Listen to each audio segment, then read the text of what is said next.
Wadivare police स्टेशनच्या हद्दीतील पाडळी फाटा येथे प्रयागराज हॉटेलच्या परिसरातील गुंडांनी हॉटेलची तोडफोड करून एका गिराहिकास बेदम मारहाण करून हॉटेलमधील दारूच्या बाटल्या आणि काही रोख रक्कम पळवून नेली आहे।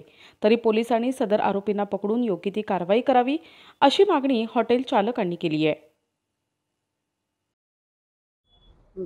हॉटेल प्रयागराज पाडळी फाटा मुंबई आग्रा हायवे काल रात्री काही समाजकंटकांनी हॉटेल तोडफोडीचं हे करून एका कस्टमरला बेदम मारहाण करून तो एवढा जखमी झालेला आहे तर त्याला सिव्हिल हॉस्पिटलमध्ये ॲडमिट केलेला आहे। बुवा ह्या दहशतीखाली सर्व इथले व्यावसायिक असल्यामुळे भीतीच्या वातावरणात व्यवसाय करण्यात हे होत आहे। तर बुवा पोलिसांनी व्यवस्थित सहकार्य करून योग्य ती कारवाई करण्यात यावी आणि हा हॉटेलचं झालेलं नुकसानाची भरपाई भेटण्यात यावी एवढं विनंती आहे। आणि इथून पुढे वारंवार अशा घटना घडू नये आणि असलेले सर्व व्यावसायिक भयभीत झालेले असून ती योग्य ती कारवाई इथून पुढे होई ही इच्छा आहे। आज इथं पाडळी फाटाच्या आसपास सर्व जे काही व्यावसायिक आहेत ते स्थानिक आहेत आणि ते सर्व शेतकऱ्यांचे पूरक व्यवसाय करतात। पण त्याच्यातून काही हे जे लोक आहेत हे जे काही गुंडशाही आहे हे काही आम्हाला इथं स्थानिकांना त्रास देतात। तर याच्याकरता जे काही पोलीस प्रशासन असेल तर यांनी आम्हाला इथं सहकार्य करावं आणि त्याच्यातून आम्हाला कारण आमचे आता नवीन व्यवसाय त्याच्यामुळं आम्हाला आमची एवढीच विनंती आमच्या ग्रामस्थाच्या धंद्याच्या वतीनं का आम्हाला पोलीस प्रशासनाला का आमचं इथून काय करावा आम्हाला मदत करण्यात यावी आणि याची दखल घ्यावी हीच आमची नम्रतेची विनंती आहे।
कटर बंद करिए, इसका जा पहले कटर दूसरा बंद करिए, इसका कटर बंद करिए,